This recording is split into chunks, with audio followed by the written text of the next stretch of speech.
कैसे हैं आप सब। तो भाई नेक्स्ट डे देखिए कि ना बहुत ज़्यादा मेरा फेस देखिए कितना स्वेल कर रहा था। और कहीं से भी आप सफ़र से आओ ना तो हो ही जाता है। तो और ना मेरे फुट भी बहुत स्वेल कर रहे थे। तो बस मेरी जो हाउस हेल्पर थी वो कह रही थी कि कोई बात नहीं, खाना तो बनता ही रहेगा, लाइए आज मैं थोड़ा सा आपका हाउस क्लीनिंग भी का भी मतलब वर्क ले लेती हूँ, कर देती हूँ। तो मैं कहती नहीं, रहने दीजिए, मैं सब कर लूँगी। लेकिन क्या होता है ना, हाउस हेल्प अगर आपकी अच्छी है तो फिर बस आपकी मतलब लाइफ बन जाती है। और हो क्यों ना भाई, हमें भी ये चीज़ सोचना चाहिए। हम लोगों का भी रहता है कि हाँ, अगर आपकी हाउस हेल्पर है तो आप मान लो उसको कभी कोई हेल्प चाहिए तो ज़रूर देनी चाहिए। तो वही सब है, हम लोग का कोऑर्डिनेशन ना बहुत अच्छा रहता है। तो बस आज वही कह रही थी कि लाओ मैं मतलब झाड़ू वगैरह कर देती हूँ और बाकी आप बाद में धीरे धीरे देख लेना। मतलब इतना हो रहा था कि हिम्मत ही नहीं हो रही थी कि कुछ करूँ। पता नहीं क्यों, एक तो मम्मी के घर फंक्शंस था, आप जानते हो अगर घर में फंक्शन हो तो ऊपर नीचे दौड़ भाग थोड़ी हो ही जाती है। और वैसे भी जब बेटी आती है ना तो भाई थोड़ा सा उनका भी हेल्प करनी पड़ती है। तो वही मैं दीदी से बातें बातें कर रही थी और वो भी अपना क्लीनिंग का काम भी देखी जा रही थी। तो बस वो देखकर अपना सारा काम कंप्लीट कर रही थी, तो बात कर रही थी, वो भी अपना हालचाल बता रही थी कि ऐसा था वैसा था, आप नहीं थे तो हमारा मन नहीं लगता था। तो मैंने कहा हाँ, हो जाता है कि भाई आदत सी हो जाती है एक दूसरे को। अगर आप 5-10 मिनट किसी के साथ रह लेते हो तो अच्छा लगता है, अगर उसका नेचर ठीक है। तो वही मुझे भी, मैंने कहा हाँ, मैं भी आपको याद कर रही थी कि आप घर पर क्या कर रहे होंगे, कब आ रहे होंगे ये सब। तो बस अभी दीदी को दे देंगे सारा सामान वगैरह जो भी मतलब मैं लेकर आई हूँ दिल्ली से। और भाजी वगैरह जो भी है तो वो मैं दीदी लोगों को यहाँ पर जो जितने भी मेरे कैंपस में फ्रेंड सर्कल है उनको भी दे दूँगी। तो बस वही सब हम लोग बातें कर रहे थे और दीदी बता रही थी कि जाने के बाद एक भी बारिश नहीं हुई ठंडी में। मैंने कहा हाँ, जिस दिन हम लोग जा रहे थे कितनी ठंड और अजीब सी बारिश हो रही थी। तो वही मैं बता रही थी, उनका पूरे रास्ते नहीं हुई लेकिन यहाँ से निकलते टाइम हो रही थी बारिश। तो वही सारी चीज़ें हम लोग डिस्कस कर रहे थे। तो वो दीदी भी बता रही थी, कह रही कि हाँ अभी जो जाती हूँ ठंड है ना, वे इसका ध्यान रखना। मैंने कहा हाँ, क्योंकि ना मेरा भी मतलब थ्रोट इन्फेक्शन सा हो रहा था। हो ही जाता है कितना भी हो, ये सारी चीज़ें तो हो ही जाती। और बच्चों को भी थोड़ा सा ना कफ हो रहा था तो बस उन्हें मेडिसिन वगैरह दे के सुला रखा था। तो हिम्मत ही नहीं हो रही थी कि हाँ आज मैं कुछ करूँ। तो दीदी कह रही थी कोई बात नहीं, आज हम आपकी हेल्प कर देते हैं और कोई बात नहीं, हो जाता है, कभी कभी नहीं होता। और ना ऐसा लग रहा था कि हाँ मैं जैसे कोई दूसरी जगह आ गई हूँ, ऐसा मतलब फ़ील हो रहा था। और होता भी है भाई, जब आप मायके से आओ ना तो थोड़ा सा लगता है कि अरे कहाँ आ गए, थोड़ा सा रिलैक्स चाहिए। तो वो ये दीदी ना वाकई में बहुत अच्छी हैं। और इतना मतलब बहुत बढ़िया, कहते हैं ना कि हाँ नज़र ना लगे भैया, वो वाले हाल है। जल्दी ना हाउस हेल्पर अच्छी बहुत ही कम मिल पाती हैं। लेकिन ये मेरे यहाँ पे मतलब वैसे तो इनका कुकिंग का काम है, जितना भी वर्क है कुकिंग वाला किचन का कंप्लीट करती हैं। लेकिन हाँ, अगर मुझे कभी कोई भी प्रॉब्लम होती है ना तो मेरे हाउस क्लीनिंग में भी बहुत हेल्प करती हैं। और करती हैं भाई, तो मैं कहूँगी झूठ क्यों बोलेंगे हम लोग। कुछ लोग होते हैं ना, सोचते हैं कि यूट्यूब पे हम कुछ और बताते हैं और लाइफ में कुछ और चल रहा होता है, तो ऐसा बिल्कुल भी नहीं है। यूट्यूब पे हम कुछ और नहीं बताते, बस उतना बताते जितना हम बताना चाहते हैं, उससे ज़्यादा नहीं बताते। तो झूठ बोलने का तो कोई सवाल ही नहीं होता है। और कुछ लोगों को लगता है कि नहीं, ये तो इनके पास तो 3 बच्चे हैं, इनके पास और कोई काम नहीं है, बस यूट्यूब चलाती है, ऐसा भी नहीं है। हम यूट्यूब चलाते हैं तो ऐसा होता है ना कि हाँ आपका कोई हॉबी है, आपको कोई शौक़ है, तो बस वही चीज़ है। तो वही सब हम लोग डिस्कस कर रहे थे। दीदी कह रही थी बहुत इन्जॉय किया। मैंने कहा हाँ, शादी में बहुत इन्जॉय करा, खूब मज़ा आया। और ये देखिए वेदर कैसा है, वेदर रिपोर्ट आपको दे दूँ, बहुत अच्छा वेदर है। लेकिन ना अभी जैसे जैसे आफ्टरनून का टाइम आएगा ना, अजीब सी मतलब एक गर्मी टाइप का, वार्म अप टाइप का होने लगता है। और पता यही वाला ना नुकसान दे जाता है, ये हेल्थ के लिए बहुत इशू क्रिएट करता है। क्योंकि भाई अगर आप एकदम से गर्मी हो रही है, एकदम से विंटर सीज़न है, तो समर सीज़न विंटर सीज़न जो मिक्सअप टाइप का होता है ना, ये नुकसान होता है। और बच्चों को प्लीज़ आप बचा के रखिएगा, बच्चों के लिए तो बहुत ही हार्मफुल होता है। तो बस वही सब हम लोग डिस्कस कर रहे थे। दीदी कहती लाओ हम सभी क्लीनिंग कर देते हैं और बस हम लोग चलते हैं अब अंदर। अंदर की भी ड्यूटी है दीदी की। दीदी को सारा किचन भी ना ऐसा मैसी मैसी मिलने वाला है, क्योंकि रात में बिल्कुल भी नाइट में मेरी हिम्मत ही नहीं हो रही थी। और अजीब सा ना मुझे फ़ीवर जैसे आ रहा था, बॉडी पेन हो रहा था, ऊपर से फेस स्वेल, फुट इतने स्वेल कर रहे थे कि लग रहा था कि हाँ मैंने जैसे कोई। बस अब हम जा रहे हैं अंदर, और हम लोग ना होली का भी डिस्कशन अभी से स्टार्ट हो गया था।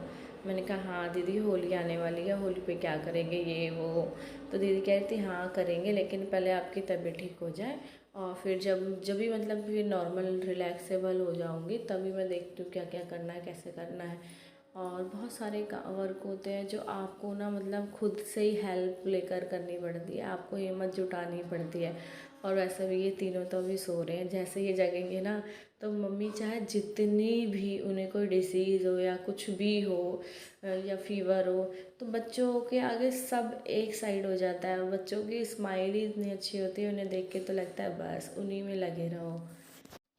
तो दीदी आ गई हैं किचन में, और किचन की देखिए ज़रा कंडीशन मैंने क्या की है रात में। पूरी रात ना मैंने मतलब कुछ भी नहीं, मतलब इस तरह से रखा हुआ सारा सामान जैसा पड़ा था वैसे ही, हिम्मत ही नहीं हो रही थी। लग रहा था कि हाँ बस आंखें ना बंद सी हो रही थी, जैसे कि मैंने बहुत काम किया। काम तो कुछ नहीं था, मैं तो सफ़र में बैठ के आई थी हाँ, लेकिन थोड़ा सा मम्मी के फंक्शन में थोड़ा सा वही टायर्डनेस हो ही जाती है, तो वही सब था। और बस, और आने के बाद जो सफ़र में थोड़ा बहुत, तो उसमें थोड़ा सा टायर्ड हो गई थी, तो इस चीज़ से मुझे लग रहा था कि फ़ीवर आ गया है।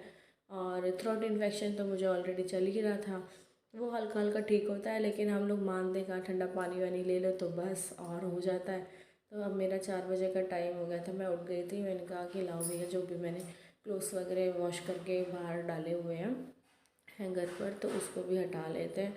तो बस बच्चे सो रहे थे, मैंने कहा लाओ चाय वगैरह ले लें, और वैसे भी शाम की चाय तो मेरी ज़रूरत थी। तो बस अब मैं चाय पीकर अपने क्लोथ्स वगैरह हटाने वाली हूँ। वो सब करने के बाद फोल्ड वोल्ड करके रख दूँगी। जब तक बच्चे अभी उठ नहीं रहे हैं तब तक ये वाला निपटा लेती हूँ। बच्चों को भी ना मैंने फीवर वगैरह की दवाई देकर सुलाया हुआ है, क्योंकि भाई वो लोग भी बहुत शैतानी करते हैं। उनको ना थोड़ा सा ठीक होता है तो बस स्टार्ट हो जाते हैं। जैसे होता नहीं कि हल्का सा आपका फीवर उतरा तो एक्टिव हो जाओ, और फिर एक्टिव हो जाओगे फिर दोबारा चढ़ेगा।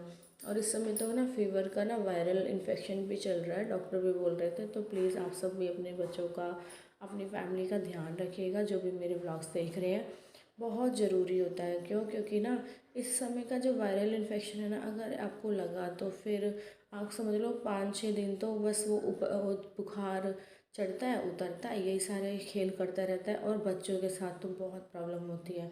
उनको क्या है कि इन्फेक्शन से ना, वायरल से, वो कुछ खाते पीते नहीं है तो कमज़ोर कमज़ोर भी लगने लगते हैं।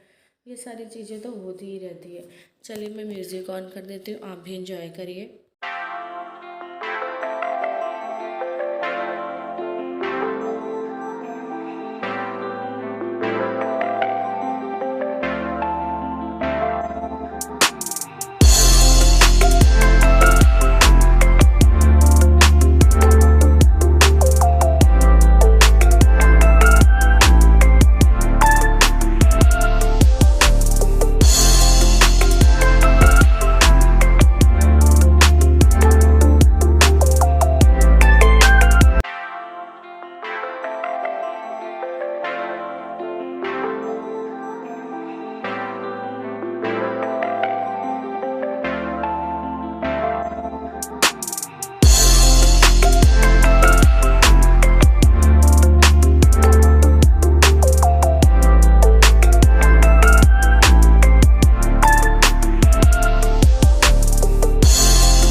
तो बस बाहर से आने के बाद ना मुझे मतलब ये लगा कि चलो एक आइडिया आया कि जितना हो सके ना जल्दी से वूलन क्लोथ्स वगैरह उठा के रख देते हैं। तो बस वही सब हम लोग कर रहे थे। इन्होंने भी मेरी हेल्प करी थी, ये आ गए थे थोड़ा जल्दी ही। इनकी भी मतलब तबीयत डाउन थी, कह रहे थे कि यार मन ही नहीं लग रहा, नींद वींद सी आ रही थी। तो मैंने कहा ठीक है तो आप आ जाओ। तो वही बस इन्होंने हेल्प करी। तो मैंने बैग्स निकाल लिए थे, बैग जो था अनपैक किया था, उसमें से भी कुछ वूलन क्लोथ्स निकले थे, मेरे हैं, इनके हैं, बच्चों के हैं। तो हमने सोचा लाओ ये वाला काम ना फिनिश कर देती हूँ। तो जितना जल्दी आप फिनिश करोगे ना उतना जल्दी ईजी रहता है। और फिर जो भी जितना भी होता है ना स्पेस निकलता रहता है अलमीरा से। तो वही सब मैं बैठ कर पैक कर रही थी, तो फिर मुझे याद आ गई, अरे हाँ इसमें ना बॉल्स ख़त्म हो गई थी। मेरा क्या रहता है ना कि जितने भी मैं वूलन क्लोथ्स हो या फिर समर वाले क्लोथ्स हो ना, जब भी मैं उनको पैक करके रखती हूँ तो ना जो बॉल्स होती है ना, ये फ़िनाइल बॉल्स, ये मैं ज़रूर डाल देती हूँ। इससे क्या होता है ना कि इंसेक्ट वगैरह आने का कोई टेंशन नहीं होता है। तो वही सब मैं डाल रही थी, तो बस मैंने कहा रख देती हूँ। और क्या है ना कि इन सब चीज़ों को रखने से ना जितना स्पेस हो ना उतना अच्छा लगता है, और जो काम हो ना फटाफट फिनिश कर लेने चाहिए। तो वही सब मैं रख रही थी। मेरे हैं, अपने भी अलग रखो, फिर बच्चों के अलग पैक करो, इनके अलग पैक करो। अगर आप एक साथ रखोगे तो फिर आपको वही प्रॉब्लम फेस करनी पड़ेगी, और अलग अलग रखोगे तो ईज़िली जब विंटर सीज़न आएगा तो आप फटाक से बैग, आपको पता है कि ये है, आप निकाल दोगे। तो इन्हें सब बैग पकड़ पैक करने के बाद मैं इससे ना मतलब बेड में जो ये होता है ना दीवान टाइप का, इनमें ना स्टोरेज रहता है, तो इसी में मैं रख देती हूँ। डबल बेड हो चाहे दीवान हो, जिसमें दोनों में मेरे स्टोरेज है। तो इस तरह की चीज़ें ना आप पैक करके रख दो, और बस उसमें ना ये इस इंसेक्ट के लिए ये जितने भी बॉल्स हैं ना ये डाल देना चाहिए। उससे क्या होता है ना, एक मतलब अजीब सा स्मेल रहता है, तो वो ना उससे बच्चों जो भी कीड़े होते हैं वो सब नहीं आपके कपड़े नहीं ख़राब कर पाते। और इसमें जब मैं डाल रही थी ना तो मेरे मिष्टी को क्या था, उसको लग रहा था मम्मा मुझे दे दो मैं खेल लूँ। मैंने कहा नहीं बेटा, ये खेलने का नहीं होता है, और प्लीज़ इसको ना अपने चाइल्ड से ना थोड़ा सा दूर ही रखिएगा, सेफ्टी पॉइंट ऑफ व्यू के लिए। क्यों? क्योंकि बच्चे अगर इसको ज़रा सा भी नहीं Great पकड़ते हैं news! तो वो Yes, बिल्कुल ठीक नहीं so है। Cheryl's new जब Good Day स्टार्ट हो Chocolate जाता है Chip. तो ये सारी चीज़ें मैंने सब मॉर्टीन देखी थी, एडवांस मेरे को रिसर्च लग लैब रहा में था, हमने और टेस्ट उनके किया डब्बे वब्बे लीडिंग जाने ब्रांड लगे के हैं। मुकाबले तो नया थोड़ा मॉर्टीन सा भाई स्मार्ट डस्ट प्लस, वगैरह और लगा हमने तो पाया नीचे मैं कि कर नया दूँगी, मॉर्टीन है क्योंकि दोगुना मैं ज्यादा बंद करके पावरफुल रख और लिया इसका था। असर रहे तो ये ऑफ होने सब के चीज़ें पूरे रखने दो के बाद घंटे मैंने कहा बाद पहले तक. ये वाला काम फिनिश हो जाए, इसके बाद जितना भी ये नंबर आएगा, जितना भी ब्लैंकेट्स वगैरह हैं तो वो भी वॉश करके रखने हैं। और ये सारे जितने भी वर्क होते हैं ना ये एक्स्ट्रा टाइप के हो जाते हैं, और अगर आप कहीं से आओ तो लगता है कि कुछ करो मत, मगर जितनी जल्दी आप ये सब कर लो उतना ही अच्छा है। उतना ही क्यों? क्योंकि भाई आगे मान लो फेस्टिव आ रहा है, फेस्टिवल के लिए आपको कहीं आना है जाना है, तो ये सारी चीज़ें होती रहती हैं। तो वही सब मैं फ़िनिश कर रही थी अपने सारे वर्क, और फिनिश करने के बाद देखिए मैंने सब फिनिश करके अच्छे से रख दिए, और इसमें बॉल्स वगैरह भी डाल दिए। तो पैक कर दूँगी, तो मिस्टर इंडिया को बोल दूँगी प्लीज़ मेरी हेल्प कर दो इसको रखवाने के लिए, क्योंकि हिम्मत तो बिल्कुल नहीं हो रही थी। लेकिन लग रहा था कि अरे यार जितनी जल्दी कर लो ना उतना ही अच्छा है, कि हाँ सारे फिनिश हो जाएंगे वर्क, तो फिर आप टेंशन फ्री रहते हो कि हाँ आपको ये नहीं करना, आपका ये वाला वर्क फिनिश हो गया है। तो बस ये सब करने के बाद शॉपिंग का नंबर आ गया। वी मार्ट से इतना कॉल आ रहा था कि अरे मैडम फेस्टिव की शॉपिंग है, आप नहीं आ रहे, क्योंकि ना वहाँ के जो कुछ कस्टमर्स जो होते हैं ना वो मतलब उनके फिक्स टाइप के हो जाते हैं। तो वो उन्हें कॉल बैक करके भी बताते रहते हैं कि ये वाला सीज़न है, इस पे ये ऑफ़र है, या कुछ भी है तो वो बताते रहते हैं। तो मैंने कहा हाँ आएंगे भाई, और किसी की नहीं पसंद भाई, सबको पसंद है सेल वगैरह में जाओ और शॉपिंग करो, पसंद तो सबको है। लेकिन भाई अभी हिम्मत तो हो, कोई एडमा मतलब मोटिवेट तो करे कि नहीं नहीं जाओ भैया शॉपिंग करके आओ। तो वो सब वही हंस रहे थे, कह रहे हाँ हाँ आती, तुमने काम शुरू कर दिया फिर तुम थक जाओगी और फीवर आएगा। मैंने कहा फीवर तो ऑलरेडी मुझे आया हुआ है। तो अभी देखिए बच्चों के क्लोथ्स का टर्न आ गया है, तो इनके भी मैं फटाफट से उठा के रख देती हूँ। क्योंकि अब इतना विंटर तो है नहीं कि इनको मतलब ये वाले क्लोथ्स में ज़्यादा पहनाओ। थोड़े बहुत मैंने निकाल लिए डेली रूटीन वाले, बाकी रख देते हैं। और मान लिए कहीं आना है जाना है तो वैसे भी इतना वार्म अप हो जाता है ना वेदर, तो उनको नॉर्मल एक एक इनर वगैरह डाल दो, और ऊपर से आप कोई भी स्वेट शर्ट टाइप डाल दो, ज़्यादा नहीं पहनाना है क्योंकि यही सीज़न है। और ध्यान भी रखना है भाई, बच्चे हैं, अगर हम ये ध्यान नहीं रखेंगे तो कौन रखेगा। तो बच्चों का ध्यान रखने से पहले भाई आप सब जितनी भी मम्मियाँ हैं अपना ध्यान भी रख लीजिए। आपका ध्यान रखने कोई ऊपर से नहीं आने वाला है, आपको खुद ही सेल्फ सर्विस करनी है। तो पहले अगर मम्मी अपना ध्यान रखेंगी तभी वो पूरी फैमिली को फिट रख सकती हैं। अगर आप अनफिट रहोगे तो नहीं, तो नहीं हो पाएगा। तो करना तो आप ही को, एक मदर को पूरा घर जो होता है